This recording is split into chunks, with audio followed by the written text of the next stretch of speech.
Hello అత్తమ్మ గారు. చెప్పండి అల్లుడు గారు.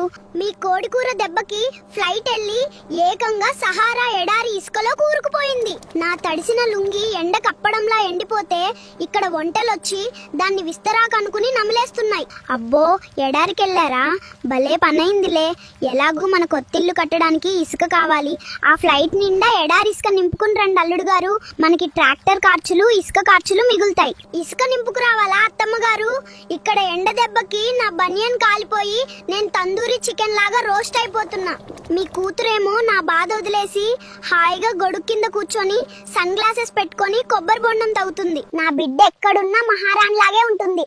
అల్లుడు గారు దృష్టి పెట్టకండి. ఆ లుంగి ఎలాగో వంటలు తినేస్తున్నాయి కదా, ఆ లుంగి తీసి నిండా ఎడారి ఇసుక నింపండి. నా కూతుర్ని ఆ ఇసుక మూటని వంట మీద ఎక్కించి ఆ లుంగి వంట ముఖం ముందు ఊపుతూ నడుచుకుంటూ రండి. దానికి ఆశపడి అది నడుస్తుంది, మనకి ఇసుక వస్తుంది, బస్సు ఛార్జీలు మిగులుతాయి. మీకు బస్సు ఛార్జీల మీద కూతురు మీద ఉన్న శ్రద్ధ నా మానం మీద లేదు. విమానం క్రాష్ అయ్యి నేను చస్తుంటే నన్ను లుంగి లేకుండా ఎండలో వంట ముందు నడుచుకుంటూ రావాలా? నేను ఇక్కడే ఎడార్లో ఇసుక అమ్ముకుంటా. కట్ చేయి.